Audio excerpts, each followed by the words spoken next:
So one of the biggest epiphanies I had in my life as an entrepreneur is that at a certain stage, no matter how productive you get, no matter how much you think you know, you can no longer magnify your impact. The kind of guy who likes doing a lot of stuff, running nonprofits, starting multiple businesses, working on projects, blogging, writing a book. But I realized that unless I learn to close myself, all the productivity tricks in the world aren't going to get me to where I want to be.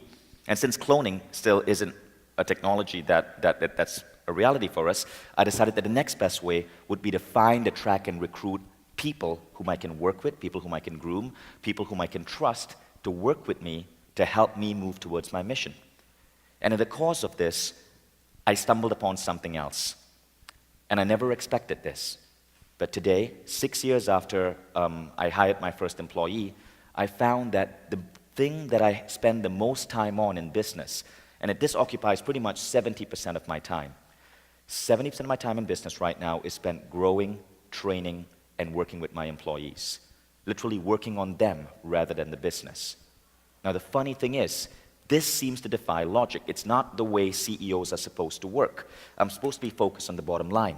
But what I found is something rather unique. I found that by working on my employees, helping them grow, the company seems to be growing faster than ever before. And that's the topic of this presentation. Our goal right now, because I'm so passionate about this, is to not stop at where we are, but to instead create a new model of business and create the world's greatest workplace by the year 2020. So before we get to this 5 rules that I apply in my business that we believe will help us get to the world's greatest workplace in the next couple of years, let me quickly tell you about Mindvalley and what we do. So Mindvalley is a publishing company, right? And what we do is we create multimedia products to engage the generation beyond books. So authors who have a book out there on personal growth or hobbies and stuff, we take the content from that book and we create multimedia courses that run on the internet that leverage social media and Facebook and membership sites and streaming video to train people. And we have about 120,000 students going through our courses over the last 6 years and about 1 million subscribers to our various lists. We publish authors from a wide variety of genre, mostly in personal growth. And one of the cool things about being in this movement is that a lot of the ideas from these authors seep into your business. So Mindvalley over the last couple of years has become a pretty interesting company to work for because so many aspects of the personal growth movement get infused into our company DNA. As a result, for the last 4 years, we've consistently won this award called the World's Most Democratic Workplace. We were the first company in Asia to win.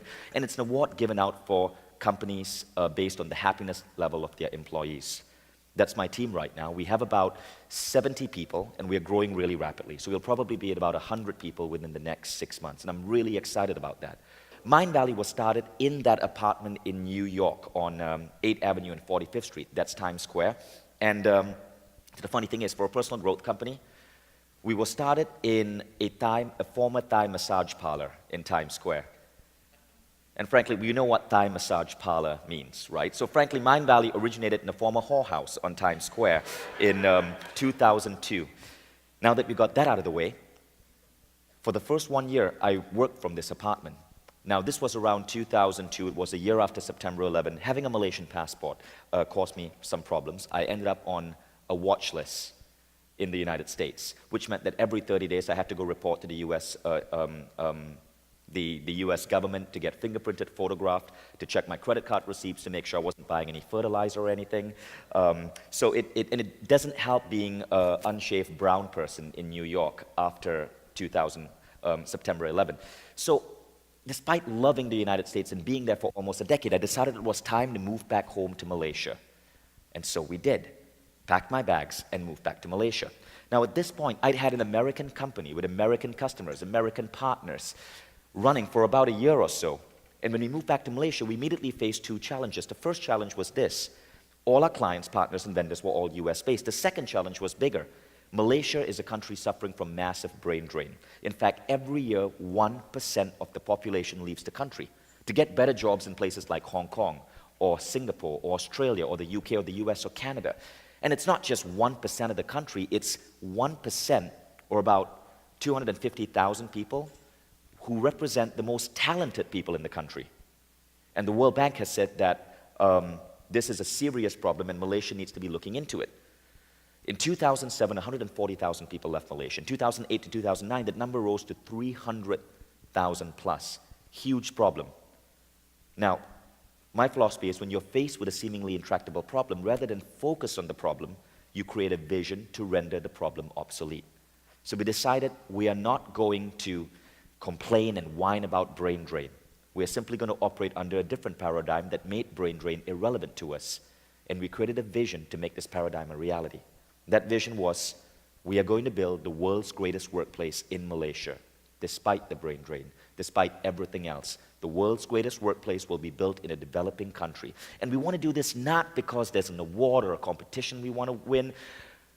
We want to do this because we feel that especially in Asia, in a country like Malaysia where people are leaving in droves, if we could pull this off, we could change the course of history for that country. And potentially the course of history for other developing countries which are losing some of their best and brightest minds to the developing world. We wanted to show the world that the greatest workplaces do not have to always be in Silicon Valley. They can happen anywhere in the world if you have the right system in place. So the question is, what is that right system? Well, I identified 5 things. The funny thing about setting a goal is when we set this goal, we had no idea how we were going to do it. But I found, as a general rule, that when you set a big goal, ideas flow through you. Once you know the what and why you want it, we knew what we wanted. We knew why we wanted the world's greatest workplace. We did not know how. But the how, the ideas, the models started coming to us over the last couple of years. And these are 5 things we did. So the 5 things are a focus on happiness, employee happiness, having a noble mission, quest, which is an idea we borrow from the video game industry, a focus on personal growth, and tribal dynamics. So let's start with the first one, right? Happiness.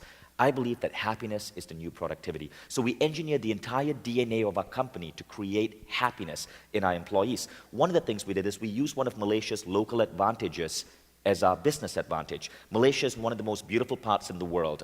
Within 3 hours away is Bali. Within 2 hours are the Thai Islands. So we created this model called Geo Lifestyle Optimization. We attract employees who want to come and work for us in Kuala Lumpur because they know that within 3 hours flat from our office, they can be in a beach in Thailand.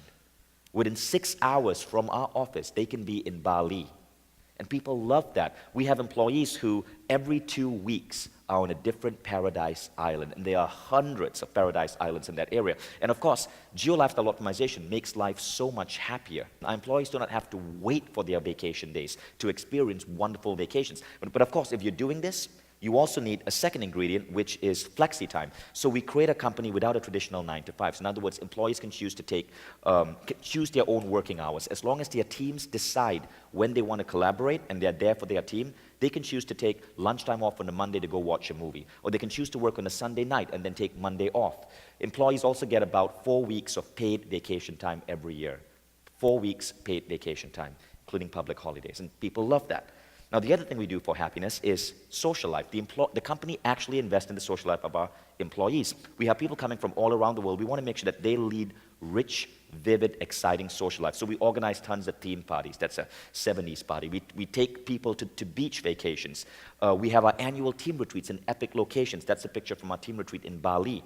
And tons of dinners and celebrations and champagne popping to celebrate every moment of life at Mindvalley.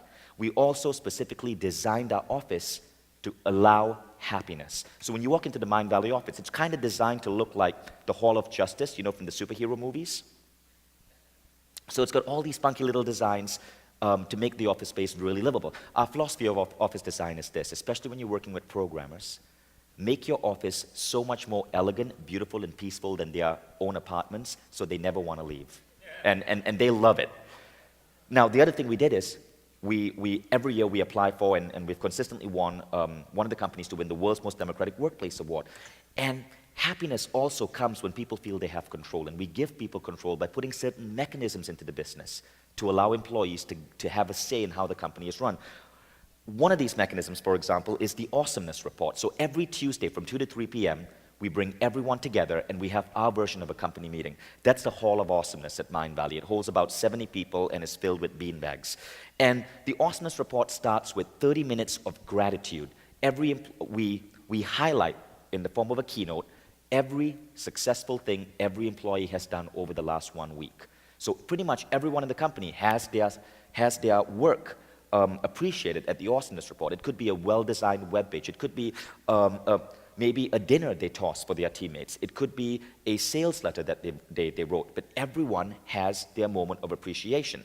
And it's fun, it's celebratory, and we give away superhero awards for people who accomplish certain things. So Flash, for example, is given for speedy work. That's Chief from my programming team getting a Flash award. We also have this tradition called mounting the puppy. So that's Eva mounting the puppy. We have a giant green puppy, and someone who does some really epic work gets to mount the puppy while 60 people around them shower them for 3 minutes with appreciation and love. Okay, so these things are really powerful systems that we put in the company to create happiness.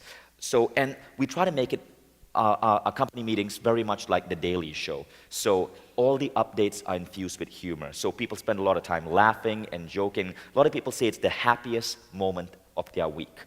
Now at 2:31, we shift. Now it's no longer about appreciation. Now it's about vision. And what we do here is we outline new visions, new goals, new ideas of where we want to take the company. The second half of the Awesomeness Report is designed to inspire. Now remember, I believe that peak productivity happens when you're happy in the now and you have a vision for the future pulling you forward. In other words, you have visions pulling you forward, but you're happy right now and free of stress, and your happiness is not tied to your vision. What we are doing at the Awesomeness Report is putting this into the lives of our employees, making them happy right now through a process of gratitude or appreciation, but also giving them bold visions to aim for. This puts the entire company into flow. The Awesomeness Report is a flow inducement device, and any company could be doing this. Another thing we do during the Awesomeness Report to give control and happiness to our employees is this thing called Ask Vision. And in fact, you can ask anyone in our management team tough questions anonymously. So we have an online system, and people pose questions, and the questions are tough. For example, this is the question I got. I heard that you've been difficult to work with because you change your mind a lot or forget decisions you made in the past, which cause stress for people working with you directly. It gets asked anonymously, and I have to stand in front of my team and answer that question publicly. And every question that is asked is emailed to the entire team. So if I choose not to answer it, I'm putting myself in an awkward position. So by putting this system in place, we give employees direct control over management decisions, and we allow employees to question everything that the CEO and senior management does. And allowing people to have control is one of the best things you can do for happiness. So one of the cool things about Mindvalley is the way we allow the employees to lead the same kind of lifestyle that founders lead. And we do it by flexi time, by attractive bonus checks, and by giving them a beautiful office space and geo-lifestyle optimization. This is a really quick video about Alexandra Catoni, who's the director of Awesomeness Fest, one of our projects, just talking about what she loves about working for Mindvalley. I found out about Mindvalley back in, I guess it was early 2008, and immediately applied for an internship here. Why? Well, actually, Mindvalley is based in Kuala Lumpur, Malaysia. You might not have heard of it, and if you have, you've probably never been here. But let me tell you why it's one of the coolest places in the whole wide world to live. It's central to Southeast Asia, which means you can travel a ton. In the past 3 years, just to give you an idea, I've probably gone somewhere about every month. I've been to Indonesia, Thailand, Cambodia, Australia, China, India, the Philippines. Literally, I've been a crazy number of places, and it's all because of living here in Kuala Lumpur, Malaysia, and because of the flexibility that Mindvalley offers its employees. I'm able to pretty much work whenever I want. It's all results-based, and travel whenever I want, which is really exciting. So if you're looking for freedom and for fun and a place where you can learn and grow while, getting paid at the same time, then I definitely recommend you check out Mindvalley. And you can get a 10 like that. Once you learn to do this, you create some of the most loyal employees imaginable. Now, of course, that's the second thing, right? It's called a noble mission. Tony Robbins said that deep down inside, all of us have two great spiritual needs: the need to grow ourselves and the need to contribute to the world. This idea comes from those two great spiritual needs. Primarily the second one, the need to contribute to the world. So what we do is we make sure that every employee knows that by working for Mindvalley, they're serving a higher purpose. And our higher purpose is to spread empowering ideas, enlightened ideas, to 500 million lives by the year 2050.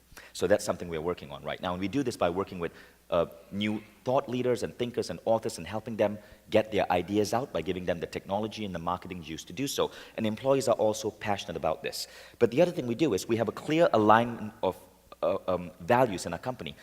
Everything we do has to first serve the earth. That means it has to make sure that what we're doing is right for society as a whole, putting society first over profits. The second priority is customers. Customers always come next. Customers are always important. Third, employees. Profits come last. So really what we're doing over here is we're putting employee development above profits, customer satisfaction above profits, and above everything else, making sure that everything we do primarily serves the well-being of the earth and ideas of conscious business. One of the other things we do is having a core set of values in how people at Mindvalley operate. So this is called the Code of Awesomeness. Our employees helped us write this. It was a collaborative effort. And the Code of Awesomeness is really a set of ground rules, values that we all abide to. Okay, and we all agree on this, and it helps us make faster decisions. We also make sure that a large chunk of company profits go to non-profit causes that we actually support, such as the Pachamama Alliance, which helps preserve 8 million acres plus of Amazon forest land. So those big, noble missions are the second thing which we found help create the world's greatest workplace. Employees need a sense that they're working on something bigger than the company, bigger than themselves. And especially with Generation Y, social awareness, like global consciousness, seems to be infused with this generation. It really matters to people. Okay, but now we come to the third thing. See, having a big 2050 goal is wonderful, but that's still 39 years away. How do you keep people motivated on a daily basis? So here, we do something that's pretty interesting. We take a cue from the video game industry. If you guys have played video games, there's this whole model called gamification, where video games are designed to get you so excited and passionate about playing the game that you can't get off your computer. We take those same models and we bring them into the workplace, and this is what it looks like. First thing is, you know how when you play a video game and you hit certain levels, you get badges? For example, Foursquare gives you badges, Farmville gives you badges. We give badges as well, superhero badges, for cool things that employees do, such as Flash for doing speedy work. We also have this cool thing called the Bell of Awesomeness that is only to be run in moments of sheer and total awesomeness. And you can't just refer to it as the bell. And it's this bell that's hanging right in the center of the office. And every time someone hits a new sales record or does something epic, the bell rings for them. And maybe the average employee will only have the bell rung for them once a year. But when they do, it is amazing. And it's something that they'll always remember. And everyone else in the company will drop what they're doing and honor that person when they hear that bell ring. It's wonderful. Then we have these things called Easter eggs. So in video games, right, every now and then when the game gets boring, these Easter eggs occur. And Easter eggs are little game devices designed to bring in fun and excitement randomly within the game. We have Easter eggs within the company as well. Specifically, there's an organization within the organization called Splash. It's called the Secret Society for Platonic Love, Appreciation, Smiles, and Happiness. So we actually have secret agents within Mindvalley, and nobody knows who they are, except me, because I approve their budget. Other employees do not know who are the secret agents of Splash, but these agents are given a budget to do fun stuff for the rest of the company. So people might show up to work one day and find that there's Starbucks coffee laid out on the table for everyone. Or they might show up to work one day and find that there are free t-shirts or free gifts or just random roses lying on everyone's tables. And Splash everything Splash do has to be infused with weirdness. So about 2 weeks ago, Splash organized MAD Day, M-A-D, and it stands for Man Appreciation Day. And so every man in the company had breakfast cooked for them by the woman of the company. At 4 p.m., the woman was serving the men ice cream. But to claim the breakfast and the ice cream, every man had to wear a fake mustache the entire day. It was just randomness like that. And 3 weeks before that, all the women showed up in the office, and there was a giant box of Wonder Woman hot pants waiting for them. And every woman got a pair of Wonder Woman hot pants. And again, so Splash does all these crazy things to make day-to-day, week-to-week life within Mindvalley slightly bizarre, slightly weird, but a ton of fun. Now, a couple of other things we do. Every department in Mindvalley has a high score. So, for example, this is our search engine optimization department. Every week on Friday, they report their high score. And every time they beat their own high score, we celebrate them. We acknowledge them at the awesomeness report. We send an email to the entire team celebrating them. You know how in video games like Pac-Man, you try to beat your high score? Every department in Mindvalley has a number, a key performance indicator, but we treat it like a video game. Another thing we do is profit sharing. Profit sharing is really cool because every month, 10% of our profits are given out in form of bonus checks to our employees. And this also means that employees have full visibility on the company's finances. And if we do not make profit a month, or if profits are small, we have to explain to our employees why this is so. Okay, so again, key transparency in all financials with employees. One of the other cool things that we take from the video game industry is community-voted leaderboard. So a leaderboard is like a high score list. At the end of every month, everyone in Mindvalley gets 100 points to allocate to their peers based on how well they felt those peers contributed to Mindvalley's bottom line. And then we tabulate these points, and at the first awesomeness report of the month, we actually bring out the top 5 point earners at Mindvalley. They are the guys who lead the leaderboard. They get to stand in front, mount the puppy, and bask in 3 minutes of appreciation each from 60 people hurling compliments and appreciation at them. It's beautiful to see. People have tears streaming down their eyes. And it's just something that's just really powerful to witness. And by doing so, we do something really interesting. Number one, those key performers, we just set a benchmark for them. They got publicly recognized for an epic performance. Now, there is no way they're going to let that benchmark fall. There's no way they're going to let that performance level slip because we've made it public. But the second thing that happens is all the new people who join Mindvalley that month, we just allowed them to witness what it takes to be a star performer. So we are simultaneously keeping our star performers at a certain level, and we are giving our new recruits a vision of what it takes to become a rock star. Works wonderfully. One more thing we do is, and a couple of employees came up with this one weekend. It was a simple programming project, but it's called the Mindvalley One-Up Emporium. We also call it the Love Machine. Basically, you get to log into the system and send a token of appreciation to another employee. And you know, Richard Branson has this quote, like flowers flourish on water, people flourish on praise. But when you're running a 70-person company, I don't always know what someone, say, in a department far away from me, like customer support, is doing every single day. And I may not be able to praise them. So we democratize the process of praising. People get on the Mindvalley's One-Up Love Machine and issue a little token and then a note of appreciation to their peers. So people will send stuff such as a Nyan cat, Leanne B. telling Brian, cheers for helping me out today, you're a rock star.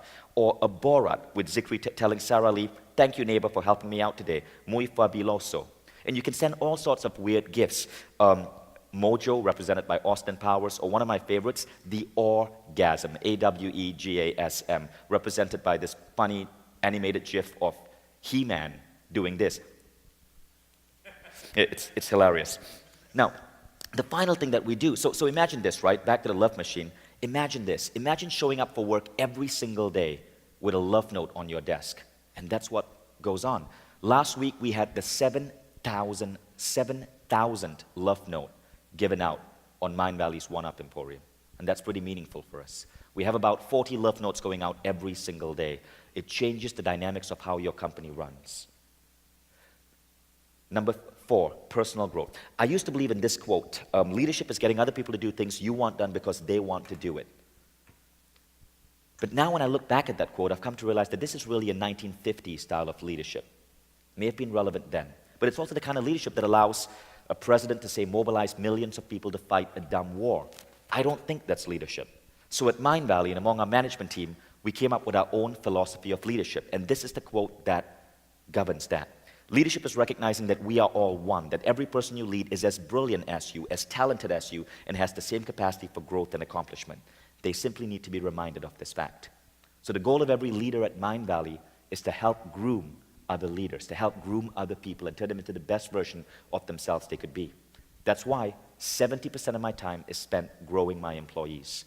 And Mindvalley becomes a very supportive environment where people come in at the age of 22 or 23 with no specific key skill in marketing or SEO, and we turn them into rock stars in a relatively short period of time because of this philosophy of personal growth that infuses the entire organization.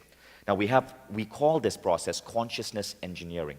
It's the idea of working with one's self-image to help them see themselves as an amazing being, with someone with amazing potential, and putting into place elements in the organization to help with that growth. So one of the elements, for example, is the 45-5 rule. Some people tell us that Mindvalley is like a cult because people love being in our office, the team is so close, but actually we're the exact opposite of a cult. Cults take people away from their friends and family. We want to give people back to their friends and family. And work has turned into this thing where many people in America right now feel they have to work 60, 70-hour weeks to progress, to get the next job promotion. I don't like that. So we cap working hours at 45 hours a week. We literally tell our employees 45 hours a week is all you need to get your job done. Then spend the rest of that time with your son, with your daughter, with your family. But here's the second thing, and this is why it's called the 45-5 rule. 5 of those 45 hours you should spend on growing yourself, which means maybe attending a seminar or reading a book. So theoretically, someone in Mindvalley could spend 5 hours on a Monday morning, curled up in bed, reading a book on philosophy or meditation or anything that helps them grow, and we pay them for that time. Okay, so 40 hours working on execution to help the company grow its bottom line, 5 hours working on yourself, and the rest, we want people to lead a healthy work-life balance. The other thing we do for personal growth are team retreats. Once a year, we fly our entire team, plus their spouses, to a private island, sorry, not a private island, but a resort on an island near Malaysia, and we take them through our own little private Awesomeness Fest, a little seminar designed to help them grow. And we actually bring in speakers from around the world to come to our team retreats, to play and learn from and train our employees, and people love it. Many people feel it's one of the most profound weekends of their life. In fact, it was this particular model of team retreat that inspired Awesomeness Fest. The thing we're doing now is the Dream Manager. So we have every employee, well, what you're seeing over there in the picture is probably the world's largest vision board. Now, what we do is we have every employee answer 3 questions within a few months of joining Mindvalley. They make a list. Okay, the first list is all the objects and experiences they want to have in life, from cars to relationships to travel. The second list is how they want to grow, new skills, new hobbies, new talents. The third list is how they want to contribute to the world. Everyone answers this. We bring in a professional photographer, take a professional headshot, and we take their list and their photo, and it goes on this board. Every employee's face and list goes on this board. And every day during lunch, I have lunch with a different employee, and after we're done with lunch, I walk to this board, and I look at their list, and I work with them to help them accomplish their goals in all 3 areas. So someone, say, who wants to learn public speaking, we may sponsor them to attend a public speaking seminar. Someone else who wants to learn a particular skill, we may give them a budget to go buy books on Amazon to help them accomplish that skill. But we invest, and we feel, and this is how our value system works, growing our employees comes ahead of growing profits. Now, the final thing we do is tribal culture. And these are different models that we put in to create tribal dynamics within the team to bring people close. First thing, of course, is the code of awesomeness, that common set of values that governs how Mindvalley runs. Second thing is our own language. Tribes, cultures have their own language. And over the years, like, people in Mindvalley start coining different words that come from the different cultures that they represent. The third is little silly things like our coat of arms with our favorite quote from Kung Fu Panda, I blind people with the light of my awesomeness. Or the fact that everything in Mindvalley has Wonder Woman on it, because it tends to be a female-dominated company. So when you walk into Mindvalley, there's a giant statue of Wonder Woman greeting you. Now, beyond just starting a tribe, an internal tribe, we have an extended tribe of partners, customers, people who just love being with us. And people call this the Mindvalley mystique. But our partners, our customers, our vendors love Mindvalley so much that they come and hang out in our office. They come to our team retreat. They are friends with our employees. We've created a culture where the energy is so welcoming and so cool that people want to be part of the Mindvalley mystique. And so people call us an extremely charismatic company. What you're looking over there is just a board that we have in our wall with quotes and pictures of our partners, our customers, our vendors, and just cool things that they've said about Mindvalley and their experiences with us. And we always love hearing from them.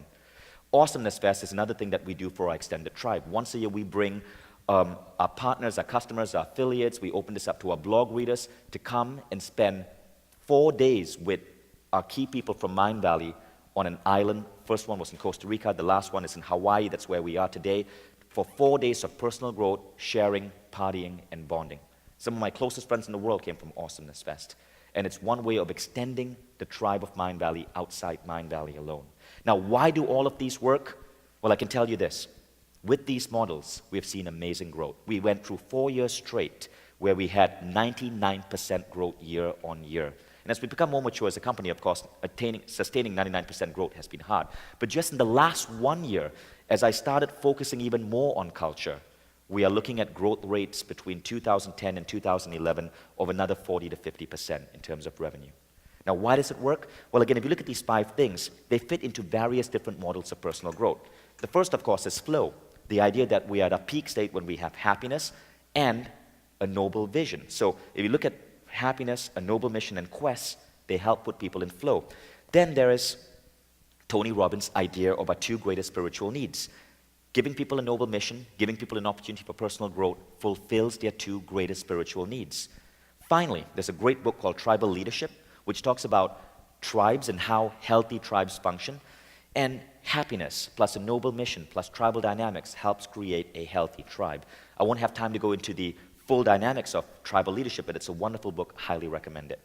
Now the result is this, and this is my favorite part. I love sharing the result because people tell us that this shouldn't work. People tell us that as a CEO, I need to change my priorities. I shouldn't be spending a 1-hour lunch getting to know an employee and understanding their goals because my time is worth so much more. And I could spend that 1 hour optimizing one of our websites or coming up with a new branding campaign. But this is the result that we are getting. And this is why I keep doing it and why I encourage other companies to rethink the way they feel business should work. We get loyalty, innovation, hard work, fulfillment, impact, revenue growth. All of these are typical, but I want to share with you the result I'm most proud of. It's the result we've had on our employees and on people applying to Mindvalley. Now, the first thing is we become a really attractive company.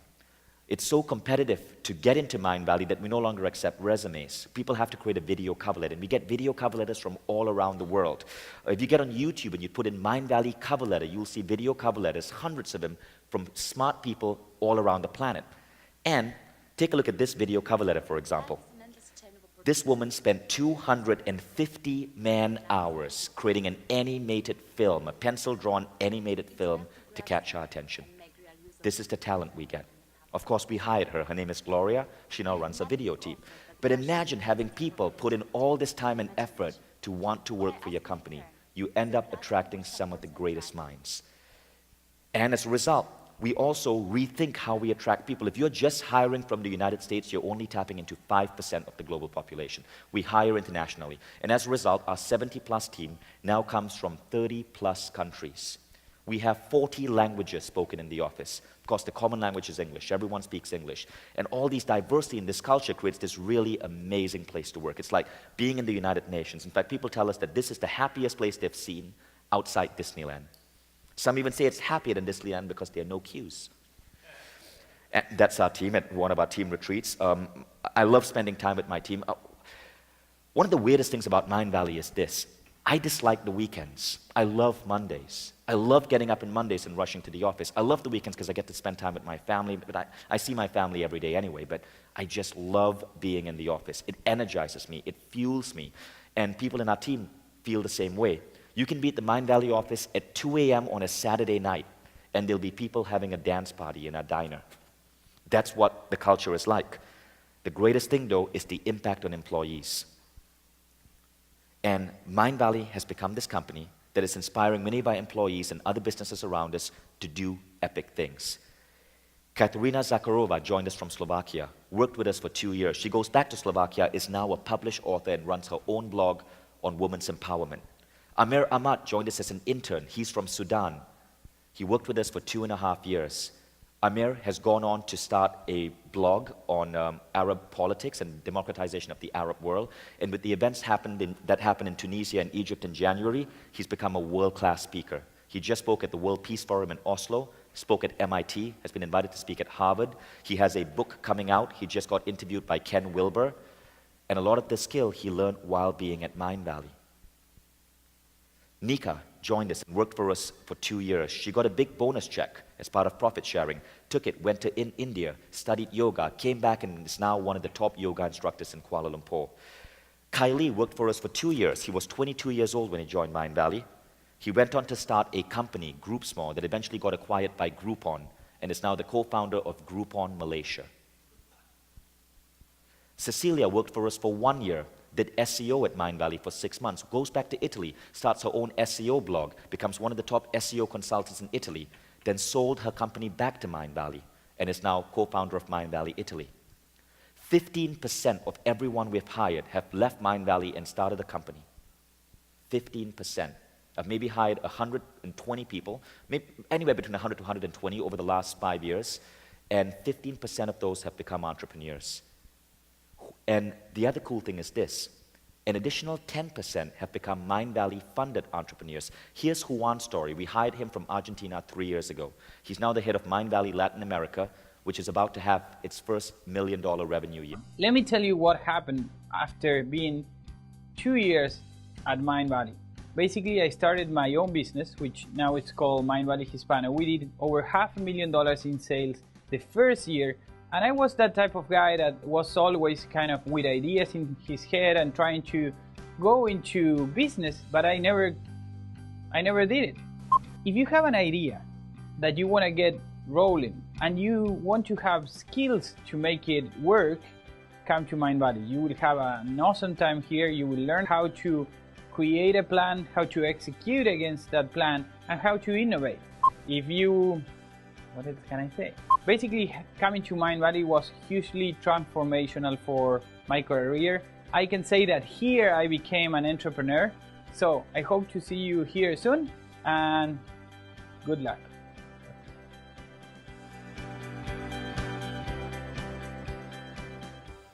So in the last 2 years, we've had employees start Mindvalley Poland, Mindvalley Hispano, Mindvalley Russia, Mindvalley Italy, Mindvalley India, Mindvalley Printing, Mindvalley Persia, Mindvalley Arabic. 1, 2, 3, 4, 5, 6, 7, 8, 9. Nine out of the last 110 people we have hired have become a Mindvalley-backed co-founder and entrepreneur. So we are literally pretty unique in that way. 8% of everyone who has ever worked for Mindvalley has started a company within Mindvalley and been turned into an entrepreneur by Mindvalley.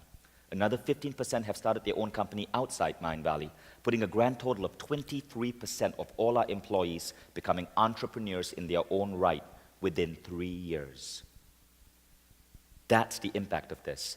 And as a result, I have an amazingly loyal team. That's the team we call Mindvalley Planet. It's all the Mindvalley-backed entrepreneurs. And it's really exciting because I never feel lonely. It's my own private mastermind. And so all of that is what we put together. And our goal is this, to change the way business works, to show businesses, especially those in developing countries, that the world's greatest workplace can be done. It's achievable. And you can do it without sacrificing profits, without sacrificing time.